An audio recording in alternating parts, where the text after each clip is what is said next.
Episode 25। आरोही, माना कि तुम्हारी शादी हो गई है, मगर क्या तुमने ऑफिस को मैरिज ब्यूरो समझ रखा है? ये सब क्या पहन कर आई हो? शनाया की बात सुनकर एक और लड़की आरोही को चिढ़ाते हुए बोली, आरोही, तुमने किस गवार से शादी की है? क्या तुम्हारे पति ने तुम्हें फोर्स किया है इस तरह से ओवर ड्रेसअप होने के लिए?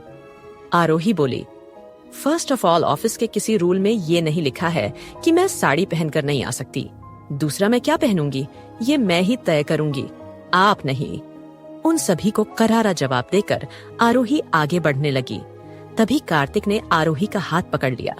आरोही कार्तिक से इस तरह के बिहेवियर को टॉलरेट नहीं कर सकती थी, इसलिए उसने अपना हाथ छुड़ाने की कोशिश की। तभी कार्तिक बोला, आरोही, ये तुम्हारे शरीर पर निशान कैसे हैं? क्या तुम्हारा हस्बैंड तुम्हें हैरेस करता है? मुझे बताओ, मैं अभी उसकी कंप्लेंट करता हूँ। आरोही, माना कि अब तुम मेरी नहीं हो सकती, मगर मैं तुम्हारी परवाह तो कर सकता हूँ। ये सुनकर आरोही बोली, ऐसा कुछ नहीं है, तुम लोग गलत समझ रहे हो। उसे समझाकर आरोही वहां से चली गई।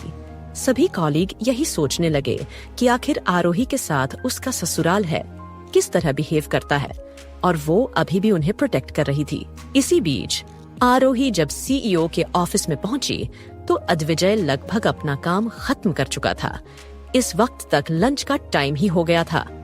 आरोही को देख अद्विजय की आंखें शौक से जैसे बाहर आ गईं। कुछ देर बाद वो बोला, उस दिन मैंने तुम्हें सूट पहनने के लिए मना किया था, इसका मतलब ये नहीं है कि तुम ये साड़ी पहनकर यहाँ आ जाओ। ये सुनकर आरोही झेंप गई और बोली, ये सब मैंने अपनी मर्जी से नहीं पहना है। आपकी दादी आई थी, सुबह सुबह उन्होंने ही मुझे इस तरह ड्रेस अप होकर ही हर जगह जाने के लिए कहा है। ये सुनकर अद्विजय बोला, एज एक्सपेक्टेड, मेरी दादी ऐसी ही है। वैसे तुमसे किसने कहा था उनकी हर बातें मानने के लिए? आरोही टॉन्ट मारते हुए बोली, किसी ने तो अपनी दादी के कहने पर अपनी गर्लफ्रेंड को छोड़ किसी अनजान लड़की से शादी भी कर ली, तो मैं किसी के कहने पर एक साड़ी ही पहन लूंगी तो क्या हो जाएगा? अद्विजय उसका टॉन्ट समझकर एटीट्यूड के साथ बोला, मिसेस आरोही, अद्विजय रावत, आपको नहीं लग रहा कि आप ज्यादा ही बोल रही हो? फिर उसने आरोही के नेक और हाथ पर बने निशानों को देखा और बोला, मैंने तुम्हें ऑइंटमेंट भिजवाई थी, क्या तुमने अप्लाई की? आरोही बोली, मैं भूल गई थी। तभी अद्विजय ने उसे आर्डर दिया, इधर आओ। ये सुनकर आरोही अद्विजय के पास आई। उसे लगा कि अद्विजय उसे कोई फाइल स्टडी करने के लिए कहेगा, मगर तभी अद्विजय ने उसे हाथ को पकड़कर खींच लिया। ये आप क्या कर रहे हैं मिस्टर रावत? आरोही चिल्लाई। अद्विजय ने उसे अपनी गोद में बिठाकर कहा, तुम्हारी बेटी ने मुझे मैसेज किया था। ये सुनकर आरोही थोड़ी हैरान हुई और बोली, धानी ने आपको क्या कहा? ये सुनकर अद्विजय बोला, उसने मुझसे माफी मांगी। और? आरोही ने पूछा। अद्विजय बोला, और उसने कहा कि मैं उसकी मम्मा की केयर करूं, उन्हें प्यार करूं, इसके बदले वो मुझे अपनी पॉकेट मनी और अपनी फेवरेट डॉल देगी। ये कहकर अद्विजय ने ड्रॉर को खोला। आरोही धानी की प्यारी बातों के बारे में जानकर मुस्कुराने लगी। इतनी मुस्कुरा क्यों रही हो? वेट, मैं तुम्हारी बेटी की बातों में आकर तुम्हें कोई प्यार नहीं करने वाला, अद्विजय ने उसे छेड़ते हुए कहा। ये सुनकर आरोही की मुस्कुराहट फीकी पड़ गई और उसकी आंखों में गुस्सा नजर आने लगा। अद्विजय आगे बोला, लगता नहीं इतनी क्यूट बेटी तुम्हारी होगी। ये सुनकर आरोही ने अचानक से अद्विजय का कॉलर पकड़ लिया और तेज आवाज में बोली, मिस्टर रावत, वो मेरी बेटी है, मेरी जिंदगी और जीने की आखिरी उम्मीद है। आपने कैसे कह दिया कि वो मेरी बेटी ही नहीं है? अद्विजय ने उसे इतना गुस्से में देखा तो उसने आरोही की बाजुओं को पकड़कर उसे झकझोरते हुए वार्निंग टोन में कहा, आइंदा मेरी कॉलर पकड़ने की कोशिश मत करना, समझी? आरोही ने गुस्से में अद्विजय की गोद से उठने की कोशिश की, मगर अद्विजय का हाथ उसकी कमर को कसकर जकड़े हुए था। उसने अपने ड्रॉर में काफी सारी दिव्याइयां रखी थी। उनके बीच ऑइंटमेंट के ट्यूब को लेकर अद्विजय ने आरोही की एल्बो को पकड़ा और उस सेल पर ऑइंटमेंट अप्लाई की। फिर उसने एटीट्यूड में कहा, थोड़ा झुको। आरोही अद्विजय की हरकतों से काफी शॉक्ड थी, इसलिए वो उसके कहने पर मूव भी नहीं हुई। तो अद्विजय ने उसके कंधे को पकड़ा और उसे झुका दिया। फिर उसने आरोही की पीठ पर ऑइंटमेंट लगाया। जैसे जैसे अद्विजय के हाथ आरोही की पीठ को छू रहे थे, आरोही को एक सिरहंसी हो रही थी। उसने अपनी आंखें बंद की और अपने होंठों को भींच लिया।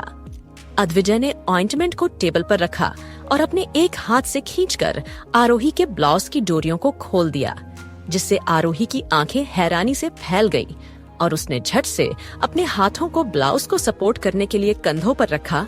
अद्विजय ने उसके हाथों को हटाकर ब्लाउज को काफी नीचे सरकाया और हस्की वॉइस के साथ बोला, पहले भी तो ये सब देखा है, मैंने फिर से शर्माने का नाटक क्यों? आरोही ने अद्विजय की बात सुनकर मन में उसे कोसते हुए कहा, मिस्टर खडूस रावत, आपको पूरी दुनिया बस नाटक करती हुई दिखती है, और खुद का क्या, एक इतनी अच्छी गर्लफ्रेंड होते हुए भी उसे हर्ट करते हैं।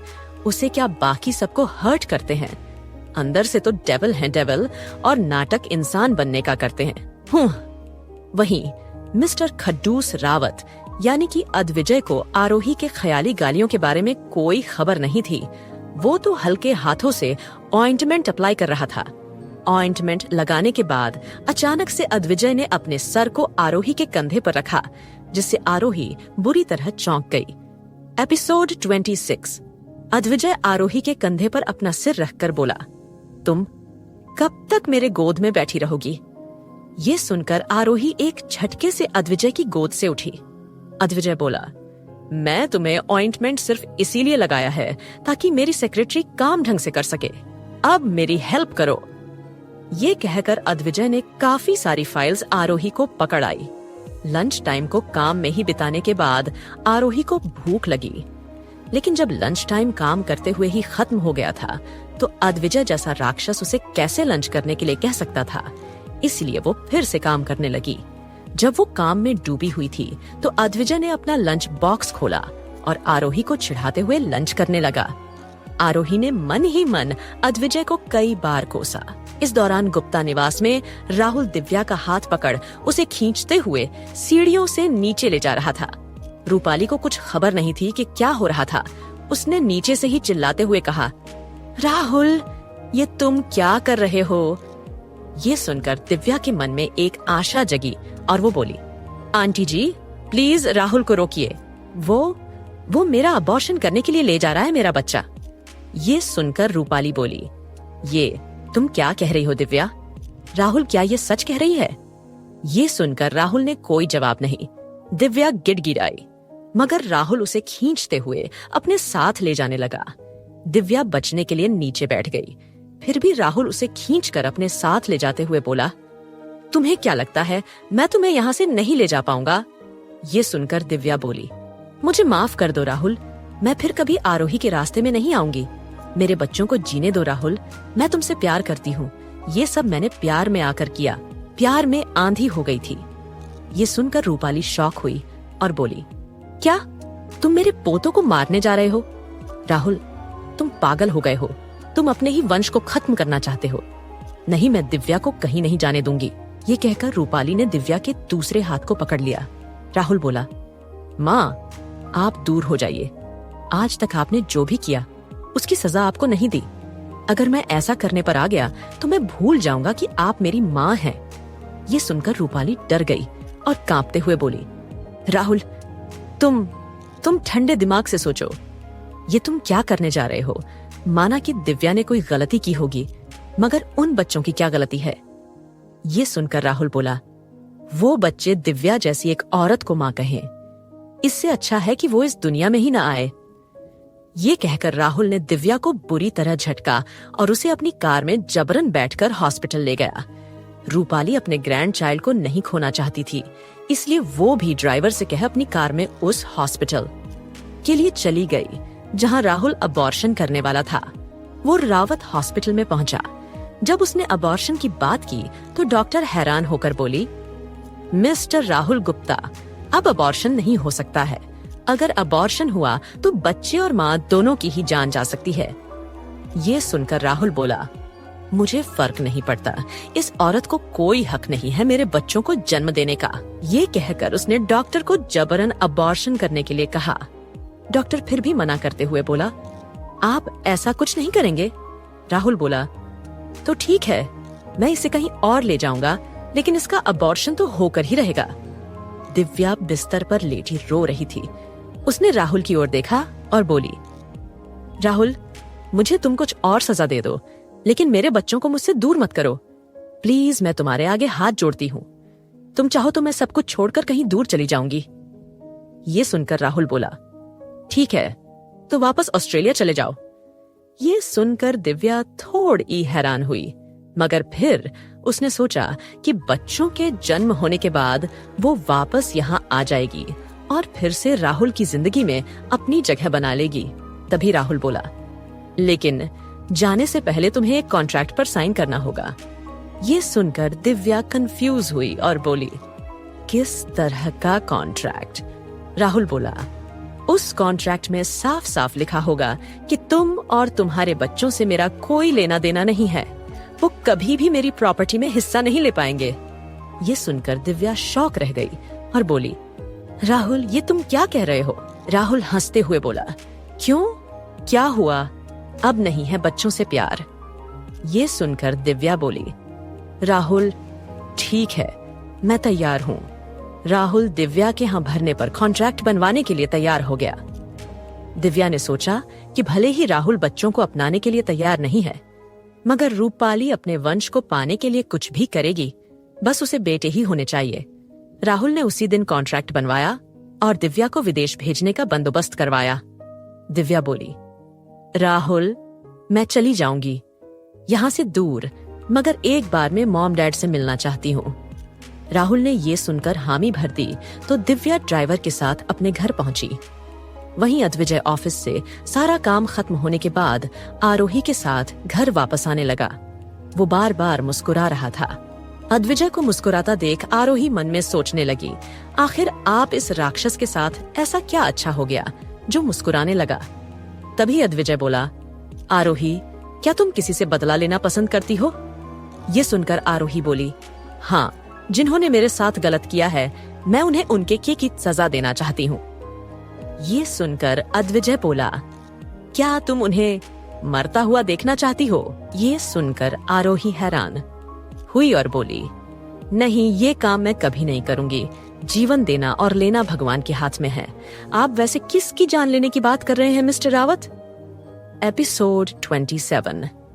किसकी जान लेना चाहते हैं आप? आरोही ने सवाल किया। अद्विजय मुस्कुराया और कुछ नहीं बोला। उसने दिव्या के साथ कुछ ऐसा किया था जिससे कि दिव्या के पैरों तले जमीन हिल जाने वाली थी। दिव्या जब अपने घर पहुंची तो उसे प्यार करने वाली उसकी मां ने उसका स्वागत तमाचों के साथ किया। दिव्या हैरान हुई जब उसकी फैमिली ने बताया, दिव्या, सब बर्बाद हो गया। सब कुछ तुम्हारी वजह से हुआ है।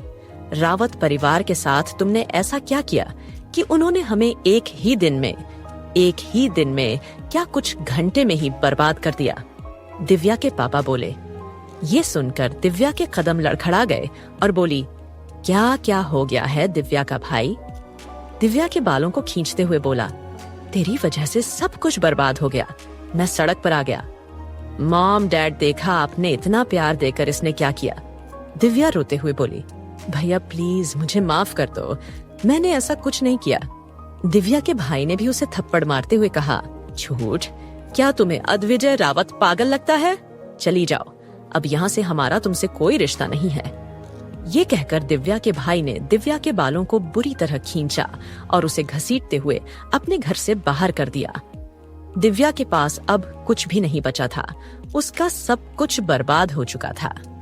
अद्विजय जब रावत मैंशन पहुंचा तो उसने नौकरों से सिया के बारे में पूछा। नौकरों ने कहा कि उन्होंने सिया को देखा ही नहीं है। तो अद्विजय उस रूम में गया जहां सिया ठहरी हुई थी।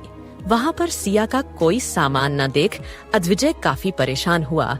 उसने सिया को कॉल किया, मगर सिया का कॉल नहीं लग रहा था। उसे कई बार कॉल करते हुए अद्विजय अपने मास्टर बेडरूम में आया, जहां उसने आरोही को देखा, जिसने अभी अभी अपने बालों से गजरा निकाला था और उसे अपने बालों को खोलकर उनमें अपनी उंगलियां डालने लगी। जब वो अपने बालों से क्लिप निकालकर ड्रेसिंग टेबल पर रखने के लिए झुकी तो उसके डीप नेक की वजह से उसकी चेस्ट का काफी सारा हिस्सा विजिबल होने लगा। अद्विजय ने मिरर में अपनी नजरों से आरोही के हॉट लुक को देखा। आरोही ने अद्विजय को दिखा तो उसने कुछ रिएक्ट नहीं किया। उसने अपनी साड़ी से सेफ्टी पिन्स को निकाला और चेंज करने के लिए वहां से ड्रेसिंग रूम की ओर बढ़ गई, जहां पर उसने अब अपनी बाकी की साड़ियों को जमा कर रख दिया था। रात में भी साड़ियां ही पहनकर सोना था, तो उसने बिना एम्ब्रॉयडर्ड की सिंपल साड़ी को पहना और बाहर आ गई। जब अद्विजय ने आरोही को देखा तो वो थोड़ा अजीब सा महसूस करने लगा। आरोही की वो साड़ी काफी ट्रांसपेरेंट थी, जिससे उसका परफेक्ट फिगर दिखाई दे रहा था। आरोही बिस्तर पर साइड में बैठ गई और उसने अपने घाव पर ऑइंटमेंट अप्लाई किया। आरोही अद्विजय को देखकर बोली, मुझे कल ऑफिस आने में थोड़ा देर हो जाएगी। अद्विजय ने पूछा, रीजन? ये कहकर उसने आरोही के हाथ से ऑइंटमेंट लिया और उसकी पीठ पर अप्लाई किया। आरोही बोली, वो एक्चुअली जिन लड़कों ने मेरे साथ उस दिन जबरदस्ती करने की कोशिश की थी, मैं उनकी कंप्लेंट करना चाहती हूँ। अद्विजय मुस्कुराया और बोला, और तुम्हारे कंप्लेंट करने से क्या वो लोग पकड़े जाएंगे? आरोही बोली, हाँ, मेरे पास सबूत भी है। सीसीटीवी फुटेज में वो लड़के और मेरे शरीर पर चोट जीते जागते निशान हैं। अद्विजय बोला, सबूत होने के बावजूद तुम अपनी बातें साबित नहीं कर पाओगी। आरोही बोली, कुछ भी हो, मैं उन्हें सजा दिलाकर रहूंगी। अद्विजय हंसते हुए बोला, ऐसा कभी नहीं होगा। शायद तुम अमीरों की इस दुनिया से वाकिफ नहीं हो। ये सुन आरोही ने अपने होठों को चबाया। अद्विजय आगे बोला, डोंट वरी, उन पांचों को पहले ही सजा मिल चुकी है। पुलिस ने काफी पहले ही उन्हें पकड़ लिया है, और फिर कभी वो तुम्हें तो क्या किसी और लड़की को भी होने की कोशिश नहीं करेंगे। आरोही ने हैरान होकर अद्विजय की ओर देखा। अद्विजय आगे कुछ नहीं कहा। उसने काफी पहले ही उन सभी लोगों को, लड़कों को गिरफ्तार करवा दिया था, और पुलिस स्टेशन में जाने के बाद उनकी डंडों से काफी पिटाई हुई थी। इवनली उन्हें पेट के नीचे ही कई बार डंडों से मारा गया था, जिस वजह से उनमें से 2-3 तो ऐसे होंगे जो कभी बाप भी नहीं बन पाएंगे, और वो किसी लड़की को छूने के बारे में सोच भी नहीं पाएंगे। वही एक तरफ हॉस्पिटल में वरुण एडमिट था और साहिल उसके पास खड़ा था। उसी के साथ एक बहुत ही रोबेला इंसान खड़ा था, जिसकी गहरी आंखें बिस्तर पर पड़े वरुण को देख रही थी। उसने कस्टमाइज्ड 3-पीस सूट पहना हुआ था और उसके हल्के घुंघराले बाल उसकी गर्दन को छू रहे थे। वो अपनी गुस्से से भरी आवाज में बोला, बताओ, कौन है वो इंसान जिसने मेरे भाई की ये हालत की?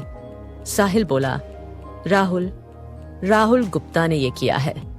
वो इंसान जिसका नाम मृत्युंजय प्रजापति था। वो बोला, उसने ऐसा किस लिए किया? ये सुनकर साहिल ने उसे शादी से लेकर सारी बातें बताई। मृत्युंजय प्रजापति बोला, ठीक है, तो आज से आरोही की जिंदगी की उल्टी गिनती शुरू होती है। उसका एड्रेस मुझे पता करके दो। ये सुनकर साहिल ने हाँ में सिर हिलाया। मृत्युंजय ने फिर वहां पर किसी और को न देखकर कहा, मिस्टी कहाँ है? ये सुनकर साहिल डरते हुए बोला, वो तो वरुण के घर पर होगी। हम मुंबई में एक अपार्टमेंट में रुके हैं, वो वहीं होगी। ये सुनकर मृत्युंजय वहां से मिस्टी से मिलने के लिए निकल गया। मृत्युंजय प्रजापति राजस्थान की एक रियासत का राजकुमार था और वरुण उसका सौतेला भाई। साथ ही मृत्युंजय और वरुण की एक छोटी बहन थी, जिस पर मृत्युंजय अपनी जान छिड़कता था। मृत्युंजय सिर्फ अपनी रियासत को ना संभाल, साथ में बिजनेस की दुनिया में भी एक बड़ा नाम था, और कई वर्षों से वो लंदन में रहकर अपने बिजनेस को एक्सपेंड कर रहा था। इसी बीच उसने वरुण से मिस्टी का ख्याल रखने के लिए कहा। मिस्टी दुनिया से अनजान थी। वो सिर्फ 12th पास करके सिर्फ अपने घर की 4 दीवारों में कैद रहती थी।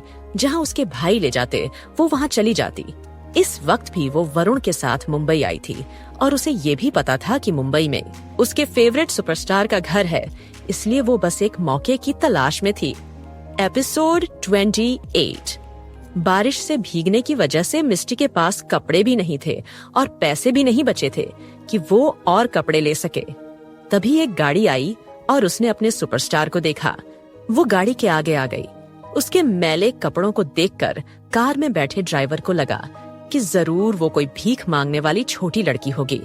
ड्राइवर ने सिक्योरिटी को उसे वहां से हटाने के लिए कहा, मगर मिस्टी ने वहां से हटने के लिए मना कर दिया और अपने दोनों हाथ फैलाकर खड़ी हो गई, जैसे कि वो कार को आगे नहीं जाने देगी।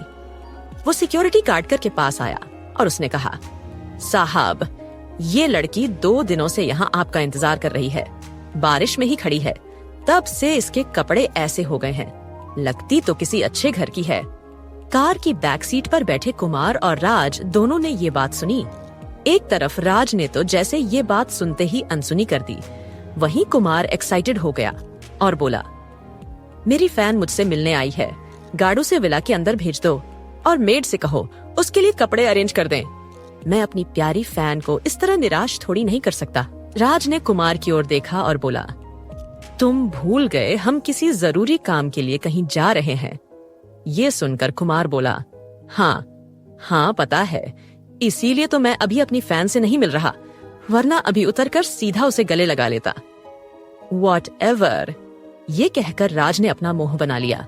कुमार के इंस्ट्रक्शन सुनकर सिक्योरिटी गार्ड मिस्टी को अपने साथ ओबेरॉय हाउस में ले गया। मिस्टी ये सुनकर काफी खुश हुई कि उसके सुपरस्टार उसे अपने विला के अंदर तक आने के लिए कहकर गए हैं। रात के 10 बजे मिस्टी सोफे पर बैठी थी, तभी पार्किंग में किसी कार के पार्क होने की आवाज सुन मिस्टी एंट्रेंस की ओर दौड़ी। वो तभी सामने से आ रहे कुमार से टकरा गई। कुमार उसे देखकर आंख बंद करके बोला, मेरी प्यारी फैन, तुम किस शैम्पू से नहाती हो? ये सुनकर मिस्टी मुस्कुराते हुए बोली, शैम्पू से नहीं नहाते हैं हम, हमें काकी दूध से नहलाती है। कुमार ने मिस्टी को अपने गले लगा रखा था। ये देखकर राज वहां से आगे बढ़ गया। एक बेवकूफ को दूसरी बेवकूफ मिली, ये कहते हुए वो अपने रूम में चला गया। वहीं दूसरी ओर रात के वक्त आरोही ने थानी को सोने से पहले कॉल किया। आरोही के लेटने के बाद अद्विजय को नींद नहीं आई। वो अपना सिर दबाने लगा। आरोही ने मुड़कर देखा तो वो बोली, आपके सिर में दर्द है, क्या मैं आपके सर को दबा सकती हूँ? अद्विजय ने सुनकर भी कोई रिस्पॉन्स नहीं किया तो आरोही बिस्तर से अपने घुटने टेक कर आगे बढ़ी। उसने अद्विजय के माथे पर अपने मुलायम हाथ रखते हुए उसके सर को दबाया। अद्विजय को जब आराम मिलने लगा तो वो लैपटॉप छोड़कर लेट गया। उसकी आंखें बंद हो गईं तो आरोही ने एक लोरी गाई, जिस लोरी को वो हर रोज ही ढानी को सुनाती थी। कुछ देर में अद्विजय सो गया। जब आरोही उससे दूर हुई तो अद्विजय ने उसका हाथ पकड़ लिया। सिया, तुम कहाँ हो? अद्विजय ने नींद में कहा। आरोही ने ये सुनकर अद्विजय के हाथ से अपना हाथ हटाया और सो गई। अगली सुबह जब वो उठी तो अद्विजय का हाथ उसके सीने पर था। उसने अद्विजय के हाथ को अपने सीने से ऐसे झटका जैसे वो कोई जहरीला सांप हो। बिस्तर से उठ वो जल्दी नहाकर तैयार हो गई। अपने बालों को टॉवल में बांध वो गार्डन में गई। उसने बटलर को कहकर गार्डन में तुलसी का पौधा लगवाया था। आरोही ने तुलसी को जल अर्पण कर सूर्य नमस्कार किया। जब वो वापस रूम में आई तो अद्विजय शावर ले चुका था और वो बिस्तर पर बैठा टॉवल से अपनी मस्कुलर चेस्ट से वाटर ड्रॉप्स को पोंछ रहा था। आरोही ने अपनी नजरें नीचे की और बोली, क्या इतने बड़े घर में आपने मंदिर भी नहीं बनवाया? अद्विजय बोला, मैं नास्तिक हूँ। आरोही बोली, मगर मैं नहीं, मुझे इस घर में मंदिर बनाना है। अद्विजय ने टॉवल बिस्तर पर रखी आरोही के पास आकर उसने दीवार पर अपने दोनों हाथ रखे। आरोही दीवार से सटकर खड़ी थी और अभी भी उसकी नजरें नीचे थीं। मगर टॉल एंड अट्रैक्टिव पर्सनैलिटी वाले अद्विजय से कैसे आरोही बच सकती थी? नजरें नीचे होने के बावजूद वो अद्विजय के 6 पैक एब्स को देख सकती थी। अद्विजय ने टॉवल काफी नीचे और ढीला बांधा हुआ था। आरोही को लगा कि जैसे वो टॉवल अब भी खुल जाएगा, इसलिए उसने अपना हाथ उस टॉवल पर रखा। ये क्या था? अद्विजय ने उससे हस्की वॉइस में सवाल किया। वो अभी आपका टॉवल खुल जाता, इसलिए मैंने। आरोही ये कहते हुए चुप हो गई। अद्विजय मुस्कुराते हुए बोला, तो खुल जाने देती, वैसे भी मैं इस तरह भी अपने रूम में रहता हूँ। आरोही ये सुनकर शर्मा गई। फिर उसने जल्दी से टॉपिक चेंज करते हुए कहा, मुझे आज से रोज पूजा करनी है, इसलिए मुझे मंदिर बनाना है यहाँ। तुम नहीं बना सकती। अद्विजय ने साफ इनकार कर दिया। मैं बनाऊंगी। आरोही ने उसकी बातों को काटा। अद्विजय ने गुस्से में आरोही का वो हाथ पकड़ा जिस हाथ से आरोही ने अद्विजय का टॉवल होल्ड किया हुआ था। हाथ को होल्ड कर उसने आरोही को पलटा और उसके कान में फुसफुसाया, You should behave like my obedient wife, but I am your legal wife, so I can do whatever I want. आरोही गुस्से से बोली, तुम शायद भूल रही हो, ये शादी बस पेपर्स पर है। और दूसरी बात, ये मेरा घर है।